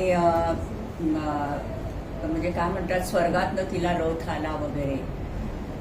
तर मग लोक अशी समजतील ना की की चला आपण खूप खूप वाईट कृत्य करूया आणि मग लालबागच्या राजाला एक सोन्याचा मोबाईल देऊया, मग माझी सगळी माफ होतील आणि मग मी किती देवाजवळ जाईल. हे असं होतं. म्हणजे मला तरी नेहमी मनात येतं की हे सगळे साखळ्या वगैरे सोन्याच्या देणारे ते खरंच वाईट कृत्य करूनच मग देवाकडे येत असतील आणि मग देव माफ करेल सगळ्याला. या त्याचा अर्थ असा आहे की आता भगवंत हे सगळ्यांना माफ करणारच. म्हणजे काय असं ते बहुनाम जन्मना म्हणते, म्हणजे हळूहळू आपण एका पायरीवरनं दुसऱ्या पायरीवर जातो, दुसऱ्या पायरीवरून तिसऱ्या पायरीवर जातो, तिसऱ्या पायरीवरून चौथ्या पायरीवर जातो. म्हणजे इव्हॉल्युशन म्हणायचं नाही, टप्प्याटप्प्यात आपण जातो. आता आपल्याला गणित शिकायचं असेल तर पहिल्यांदा आपण पहिलीत जाणार, ते समजल्यानंतर आपल्याला दुसरीचं शिकवलं जाईल, मग तिसरी शिकवलं जाईल, नंतर मग SSC पर्यंत येऊ, मग ग्रॅज्युएट होऊ, मग पोस्ट ग्रॅज्युएट होऊ. परंतु आपल्याला काय असतं की प्रत्येक स्टेजला त्याच्या क्षमतेनुसार आपल्याला त्याला प्रोत्साहन द्यावं लागतं. आता पहिलीतल्या विद्यार्थ्याच्या त्याच्या क्षमतेनुसार आपल्याला त्याला धीर द्यायला पाहिजे, त्याला शिकवायला पाहिजे, आणि मग त्याला ते व्यवस्थित समजलं तर मग तो दुसरीतलं गणित घेईल, मग तो तिसरीतलं गणित घेईल. तर अशा पद्धतीने हळूहळू प्रत्येक व्यक्ती भगवंताकडे वाटचाल करतो. काही जणांना अनेक वर्ष लागतील, काही जण तत्काळ जातील. म्हणजे सामान्यांसाठी झालं ना, आपण सामान्यांसाठी ते म्हणते जी क्रूरता आहे, पुतण्यातली क्रूरता होती, तर तिला एवढा एकदम लगेच ते का मिळालं? म्हणजे तिची कर्म पण वाईट होती असताना तिने क्रूरता ह्या जन्मी पण केली. आता असं असतं की शास्त्रामध्ये असे अनेक उदाहरणं आहेत की ज्याच्यामुळे भक्तीची महानता आहे समजावून सांगण्यासाठी असतं. जसं अजामिल आहेत, त्यांची पण हे 6व्या स्कंदामध्ये अशीच कथा येते की त्यांनी पण असं अनेक प्रकारचे पापकर्म केलेले असतात, पण तो साधू संतांच्या सांगण्यावरून ते आपल्या मुलाचं नाव नारायण ठेवतात आणि ते नेहमी, आता लहान मुलाचं नाव नारायण असल्याने नारायण नारायण बोलत राहतात. आणि ज्या वेळेला यमदूत त्यांना घेऊन जाण्यासाठी येतात त्यावेळेला आपल्या मुलाच्या बोलण्याच्या ह्याने, कारण मृत्यूच्या क्षणी कोणाला काय आठवणार, ते सगळ्यात अत्यंत आवडती गोष्ट आठवणार. तर नारायण हे शब्द त्यांच्या तोंडातून निघतात, तर त्यावेळेला लगेच विष्णुदूत येऊन त्यांना यमदूतांना घेऊन जाण्यासाठी प्रवृत्त करतात. त्याच्यानंतर अजामिल जे ते हरिद्वारला जातात, तपस्या करतात आणि मग नंतर वैकुंठामध्ये आपण हे समजू शकतो की त्यांच्याकडनं ती करून घेतली, म्हणजे ती उपासना करून घेतली गेली आणि म्हणून मग त्यांना ते प्राप्त झालं. आता याचं ते बाबतीत असं नाही झालंय. हा, पुतणीचं कसं आहे की आपण सगळ्यात प्रथम मुख्य प्रश्न जो आहे त्याच्याकडे जाऊ. आता काही लोक जगामध्ये असे आहेत ते कुठल्याच नियमांचं पालन नाही करत आहेत, कुठलीही भगवंताची शक्ती मानत नाही की माझ्यापेक्षा काही श्रेष्ठ असं मानत नाही, मी स्वतः सर्वश्रेष्ठ आहे, आणि अनेक क्रूर कर्म ते करतात. त्याच्यापेक्षा हा व्यक्ती आहे, हा अजूनही काही क्रूर कर्म करत आहेत, परंतु त्यांनी चुकून का होईना थोडी चांगली काम करायला पण सुरुवात केली की मला मी 1 कोटी चुकीच्या मार्गाने कमवलेत, पण त्यातले मी एवढे टक्के तरी दिले भगवंताकडे किंवा एका चांगल्या कार्यासाठी दिले. आता हळूहळू ते काय की त्याची टक्केवारीही वाढत जाईल आणि मग एक क्षणी त्याला समजून येईल की मला ही चुकीची काम आहेत ही करणं बंद करायला पाहिजे. तर प्रत्येक विद्यार्थी जो आहे, काही विद्यार्थी पटकन शिकतात, काही विद्यार्थ्यांना शिकायला वेळ लागतो आणि भगवंत तेवढा वेळ त्यांना देतात. एवढं आपण समजून घ्यायचं. आणि ही जी पुतणीचं उदाहरण आपल्याला अशासाठी त्यांनी दिलेलं आहे की भक्ती मार्गामध्ये लोकांवरचा विश्वास निर्माण व्हावा म्हणून, आणि त्यानंतर भगवंत किती दयाळू आहेत हे आपल्याला समजून घ्यायला पाहिजे की भगवंत असं नाही की केवळ तुम्ही चुका केल्यात म्हणून केवळ तुम्हाला शिक्षाच देणारे हे भगवंताचं रूप नाही. भगवंताचं रूप हे माता पिता समान आहेत. आता माता पिता आहे, मुलाने कितीही जरी अपराध केले तरी शेवटी त्याला सांभाळून घेऊन वाट पाहतातच ना, एक दिवस तरी हा सुधारेल. तर त्याप्रमाणे भगवंत हे परमपिता आहेत आणि त्यामुळे ते अनेक अनंत अशा आपल्याला संधी प्रदान करत असतात आणि त्यानुसार काही जण जे त्याचा लगेच फायदा घेतील, काही जण फायदा घेणार नाहीत. तेव्हा आपण काय करायचं, या कथेतनं जो चांगला बोध आहे तो घ्यायचा बऱ्याच वेळा आपण काय करतो की परीक्षेत पास व्हायला 35% पाहिजेत म्हणून आपलं इन्कम असं 35% मिळवायचे बस, किंवा आपण पळवाटा शोधत असतो. तर तसं न करता आपण खरा अर्थाने प्रामाणिकपणाने भक्ती करायला पाहिजे. आणि इतर लोकांना आपण असं तुम्ही बघत बसताय की म्हणून आमच्या भगवद्गीता कोर्समध्ये एक आहे, हा विषयच आहे की काही व्यक्ती जे आहेत ते अनेक कुकर्म करताना दिसतात, वाईट कार्य करताना दिसतात, परंतु त्यांच्याकडे भरपूर धनसंपत्ती आहे किंवा त्यांच्याकडे काही विशिष्ट पद आहे किंवा ते एवढं चांगलं वाईट गोष्टी करूनही ते एका अधिकारी पदावरती आहेत. असं का होतं? आणि जे चांगले लोक आहेत त्यांच्या आयुष्यामध्ये दुःखच दुःख आहे. तर यासाठी आपल्याला जो गीतेमध्ये जो एक कर्म म्हणून हा विषय आहे, हा विषय व्यवस्थित समजून घ्यायला पाहिजे. आणि त्याचबरोबर आपल्याला समजायला पाहिजे की भगवंताची जी भक्ती आहे त्या भक्तीमध्ये किती सामर्थ्य आहे. आणि एकदा का तुम्ही भगवंताच्या दिशेने एक जरी पाऊल घेतलं तर भगवंत आपल्याकडे 10 पावलांनी येतील.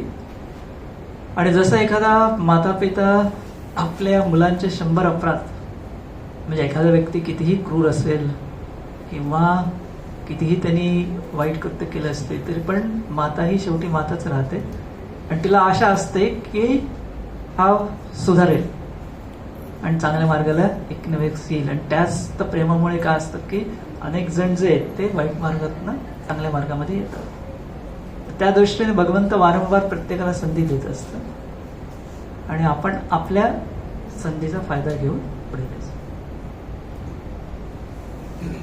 समाधान झालं आपलं? काही अजून काही? झालं. आपलं काय की गीतेमध्ये तो टॉपिक झाला असेल ना, why bad thing happens to good people. तर तो विषय जरा व्यवस्थित सखोल समजून घेणं आवश्यक आहे. आणखी एक प्रश्न?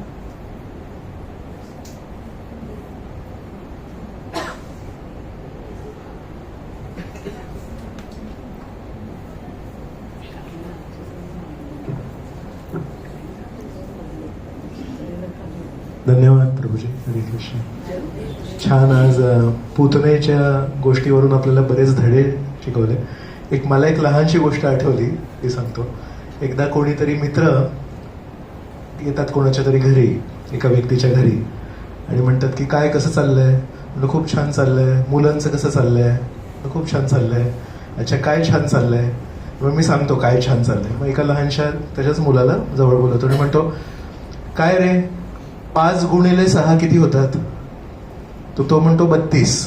तो व्हेरी गुड, खूप छान खूप छान. त्याला जवळ घेतो, कुरवाळतो, खूप प्रेम देतो आणि त्याला जायला सांगतो. तो म्हणतो, अरे तू म्हणाला होतास की खूप छान चाललंय आणि 5 गुणिले 6 32 म्हणतोय. म्हणजे नाही, काल 35 म्हणाला होता. आता हेच उत्तर ना त्याच्या दुसऱ्या मुलांनी जर दिलं असतं तर त्याला म्हणाला असतं की काय अरे तू लाज काढलीस माझ्या मित्रासमोर. तर तो वडील काय बघतायत की काल हा 5 गुणिले 6 35 बोलला होता, तो 35 वरून 32 ला आलाय, उद्या 31 ला येईल आणि 4-5 दिवसांनी 30 पर्यंत पोहोचेल. पण आता समजा हे उदाहरण त्या दुसऱ्या चांगल्या मुलांनी बघितलं, ज्याला नेहमी 5 गुणिले 6 म्हणजे 30 माहिती आहे. त्यांनी जर 31 जरी म्हटलं तरी म्हणेल काय तो असं माझ्या मित्रासमोर असं तरी नव्हतं करायला पाहिजे. तर कशा आहेत, त्यांनी प्रभूजींचंच उदाहरण आहे. मी फक्त त्याला एक आकार दिला की कुठल्या व्यक्तीला कुठल्या स्तरावर आहे ते ओळखून त्या स्तरावरून एक पायरी वर जाण्यासाठी काय गरजेचं आहे हा खोल विचार आपण अनेक वेळा कधी करत नाही. भगवंत काय बघतायत की ही किती क्रूर आहे आणि या क्रूर स्तरावरून तिला प्रेरणा देण्यासाठी, थोडंसं वर उचलण्यासाठी तिला ती दया देणं गरजेचं होतं. पण ते तिला दया मिळाली म्हणून आपण जर सज्जन लोकांनी आपला पथ सोडला आणि आपण म्हणलो अरे एवढं सगळं पूतना बालघातिनी होती ती आणि एवढं सगळं रुधिरासना, एवढे सगळं ते वाईट कृत्य करून तिला हे मिळालं, मग मी कशाला करायचं? तर ते उदाहरण आपल्याला लागू होत नाही. जो 5 गुणिले 6 30 म्हणतोय त्यांनी 29 म्हटलं तरी त्याला चुकीचं म्हणणार आणि 31 म्हटलं तरी चुकीचं म्हणणार. पण जो 32 म्हणतोय तो खूप छान आहे. तर याच्यावरून एक थोडंसं लक्ष द्यायला पाहिजे की प्रत्येक जण आपापल्या स्तरावरून वर जाण्यासाठी भगवंतांनी आपल्याला शास्त्र दिले आहेत, गोष्टी दिल्या आहेत किंवा भगवद्गीतेतले श्लोक दिले आहेत, ते आपल्याला मदत करण्यासाठी आहेत. तुम्ही जिथे कुठे आहात तिथून वर जा, जिथे कुठे आहात तिथून वर जा. आणि जर शक्य असेल तर आपण या सगळ्या कथेतून वगैरे काय ऐकतोय, गीता जे आपण दर आठवड्यात ऐकतो, त्याच्यातून काय की कमीत कमी श्रेष्ठ स्थान काय ते माहितीये. कालपर्यंत कसं होतं माहितीये, फक्त वाईट कृत्य सोडून आपण एक चांगले व्यक्ती जरी झालो, तो आपल्यासाठी एकदम सर्वोच्चच होतं गोष्ट. की समाजामध्ये मला नावलौकिक कमवायचंय. तर जीवनाचं ध्येय काय होतं, उद्देश काय होतं, गीता ऐकायच्या आधी समाजामध्ये नाव कमवायचंय. आज कमीत कमी गीता ऐकून आपलं ते जे जीवनाचं जे परमोच्च लक्ष होतं ते वर गेलंय का? कमीत कमी चुकून आपल्या मुखातून येतं की श्रीकृष्णांना प्रसन्न करायचंय, श्रीकृष्णांना सेवा करायची. तर ते ध्येय परिवर्तन ही किती मोठी गोष्ट आहे. अनेक जन्म आपले गेलेत या पृथ्वीवर, पण त्यामध्ये आपण समाजामध्ये नाव कमावणं, समाजामध्ये यश कमावणं याच्या पलीकडे कधी गेलोच नाही. आपण हा विचार नाही केला की समाजामध्ये नाव कमावणं एक गोष्ट आहे आणि समाजाची निर्मिती ज्यांनी केली, पृथ्वीवर नाव कमावणं एक गोष्ट आहे, पण पृथ्वीची निर्मिती ज्यांनी केली त्याच्या डोळ्यामध्ये नाव कमावणं किती महत्वाचं आहे. तर आज कमीत कमी आपण हे म्हणू शकतो, आपण पण असे लहान बालकच आहोत. आपण काय अशी मोठी काही प्रगती केली नाही, पण आपलं कमीत कमी उद्देश बदलला, ध्येय बदलले. आणि आपण कमीत कमी बोलताना तरी हे म्हणतोय की हे सगळं ठीक आहे, पण शेवटी ना यांना प्रसन्न करायचंय, यांना खुश करायचंय. मी यांना जेव्हा हार घालत होतो तेव्हा मी विचारलं की हा भगवंतांना अर्पण केला का? आबा माताजींनी तो हार आणला, तर आबा माताजी म्हणतात बनवला. मी विचारत होतो की तुम्ही बनवलाय किंवा दुकान, पण तुम्ही अर्पण केलाय का? कारण तो महाप्रसाद द्यायचा आहे आपल्याला. आपण फ्रेश हार कधी भक्तांना देत नाही, आपण भगवंतांना अर्पण करतो, तो महाप्रसाद. तर मी त्यांना विचारतोय मी केलं. सो मला एक त्याच्यातून काय वाटलं, एक छान काय गोष्ट आली की त्यांना ती एक गोष्ट कळली आहे. माझ्यासाठी कधी हार वगैरे काही बनवत नाही, पण त्यांना पॉइंट तो नव्हता. पॉइंट काय होता बघा, राधा गोपीनाथ प्रभू जेव्हा आले होते तेव्हा पण त्यांनी एक हार बनवून आणला होता. आज सनत कुमार प्रभू त्यांनी ते एक मला लक्षात आलं की त्यांच्या जीवनामध्ये त्यांना एक गोष्ट लक्षात आली की कोणी मंदिरातून कोणी मोठे भक्त आले तर आपण स्वतःच्या हाताने एक हार बनवून श्रीकृष्णांना अर्पण करून तो महाप्रसाद रूप आहे. तर त्यांनी कमीत कमी त्यांच्या जीवनामध्ये हे गोष्ट, मला श्रीकृष्णांना प्रसन्न करायचंय. नाही तर या गीता वर्गाच्या येण्यापूर्वी, आपण इथे प्रवेश करण्यापूर्वी किती लोकांच्या मनामध्ये अशी भावना होती, आज मी कुठेतरी चाललोय, या कार्यक्रमाला चाललोय, आज कुठे नोकरीला चाललोय, व्यवसायाला चाललोय, मला या व्यवसायातून श्रीकृष्णांना प्रसन्न करायचंय, अशी कधी होती भावना? तर कमीत कमी ती भावना आपण आज स्वीकारली आहे आणि त्या दिशेने अग्रेसर होण्यासाठी छोटेसे का होईना पण प्रयत्न करतो. ही किती मोठी गोष्ट आहे. अनेक जन्मांनी आपण सृष्टीमध्ये काही करण्याऐवजी सृष्टीकर्त्याच्या समोर काहीतरी व्हावं, काहीतरी प्रसन्न करू, ही भावना आत्मसात करायला सुरुवात केली आहे. ही खूप मोठी गोष्ट आहे. तर आपण तो धडा आज मला असं वाटतं प्रवचनी शिकवलं आपल्याला, की त्याच्यातून आपल्याला बोध घ्यायचा की कृपा मिळाली, आपल्याला पुतनेला कृपा मिळाली आणि आपण जर प्रामाणिक राहिलो तर आपल्याला पण कृपा मिळू शकते. आणि कृपा आणि करुणा दोन शब्द त्यांनी सांगितले. तर आज मला तो एक फरक लक्षात आला कृपा आणि करुणेमध्ये, की करुणा ही न मागता पण मिळते, कृपेला तरी कमीत कमी एक याचना करायला लागते. तर माझ्यासाठी तर नक्की करुणाच कामी येणार आहे. कृपेसाठी मागणी पण करायला लागते, ती पण करायला कधी कधी मी कमी पडतो. तर खूप खूप धन्यवाद सनत कुमार प्रभू. आणि पुढेही कधी जेव्हा केव्हा तुम्हाला वेळ असेल, जीवी मधून जर तुम्ही मंदिरात आला तर कृपया आम्हाला वेळ द्या आणि तुमच्या बालमोहन मध्ये जे काही शिकलेले तुम्ही संस्कार आहेत ते आम्हाला पण द्या. मी बालमोहनचा नाहीये, पण मला भरपूर शिकायला मिळतं. तुम्ही बालमोहनचेच आहात. तुम्हाला तुम्हाला काही विचारायचं आहे? ओके, तुम्हाला विचारायचं? काही राक्षसांना मारायचं, काही राक्षसांना मारण्यातच आलं, पण काही म्हणजे आता ही राक्षसीने एवढे दुष्कृत्य करून सुद्धा तिला मात्र हे झालं. असं म्हणजे ते काय असं कळत नाही की मग ते कसं की त्यांना मग का मारण्यात आलं, तर त्यांनाही का नाही माफी मिळाली. प्रभूजी पूर्वजन्माचं तिचं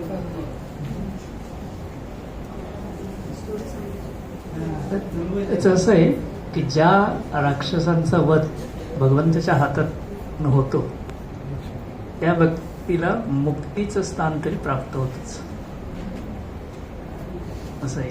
म्हणजे मुक्ती मिळते का? मुक्ती मिळतेच. तर त्याचा अर्थ काय आहे की जेवढं तुम्ही चांगलं काम केलं तर तुम्हाला त्याच्यापेक्षा जास्त मिळणार आहे. म्हणजे लोएस्ट व्यक्तीला एवढं मिळते, तसं मी सांगितलं एखादं उदासीन असेल तर त्याच्यापेक्षा जास्त उदासीनला मिळेल, त्याच्या बाहेर जास्त जो थोडंसं काही करतो त्याला मिळेल, आणखीन श्रद्धेप्रेमाने जो करेल त्याला त्याच्यापेक्षा जास्त मिळेल, आणि अतिशय प्रेमाने आणि भक्तीने करेल त्याला अच्युत असतं. तर जसं कसं असतं की काय असतं की हे भगवत तत्वाविषयीची जाणीव आपल्याला समजून असते पाहिजे की जेव्हा एखादी अपवित्र गोष्ट पूर्ण पुरुषोत्तम भगवंताच्या संकल्पात येते तेव्हा सगळं वाईट जे आहे ते नष्ट होऊन एक चांगली गोष्ट आहे तीच त्या ठिकाणी राहते. आता तसं तुम्ही बघितलं तर ह्या प्रत्येकाचा एक काहीतरी इतिहास आहे. आता ही पुतना आहे, ही बली महाराजांची बहीण किंवा मुलगी होती. तर आधीच्या जन्मी जेव्हा तिने पाहिलं की वामन अवतार रूपामध्ये जेव्हा भगवंत ह्याच्यात प्रवेश करतात, यज्ञ मंडपात प्रवेश करतात, तर त्यावेळेला सगळ्यात प्रथम तिचं नाव पहिल्यांदा रत्नमाला असतं. त्याच्या मनामध्ये ते एक सुंदर असं बालकाचं रूप पाहून, तेजस्वी रूप पाहून मनात विचार येतो की हा आपला बालक असता, म्हणजे एक मातृत्वाची भावना तिच्यात निर्माण होते. आणि त्यानंतर बली महाराज वामन अवतारमध्ये सगळं संपत्ती बली महाराजांची हिरावून घेतली जाते. तर तुम्हाला लगेच क्रोध येतो की मी ह्याचा वध करेन. तर तिच्या तोंडातनं ह्या दोन गोष्टी येतात, एक वात्सल्य येतं आणि त्याचबरोबर एक वैराची भावना पण येते. आणि ह्या पुतणेच्या अवतारामध्ये तिच्या दोन्ही इच्छा भगवंत पूर्ण करतात आणि तिला पुढे घेऊन हा म्हणजे याला म्हणजे प्रत्येकाची एक वास्तव पहिली जी आहे ती इतिहास आहे. भगवंत ज्याचा प्रत्यक्ष वध करतो त्या व्यक्तीचं सर्वसामान्य व्यक्तीचं करणार नाहीच ना, अगोदर तरी त्यांचा काहीतरी इतिहास असणारच ना. आणि परंतु दुसरी गोष्ट आहे की हा जो आहे की भगवंताच्या संकल्पात जे येईल ते पूर्ण शुद्ध होऊन जातं. हे सगळ्यात मग त्याच्यासाठी भगवंत कोण आहेत, भगवंताच्या शक्ती काय आहेत, महानता काय, हे सगळं समजणं अत्यंत आवश्यक. तर प्रत्येक जे राक्षस आहेत त्यांचा पूर्व इतिहास आहे, तो विविध पुराणांमध्ये सांगितलेलं ज्या आधीच्या जन्मी काय होतं, त्यांनी काय कृत्य केलं होतं, म्हणजे ते प्रत्येक जण हे स्टेजेसमध्ये वरती जाते.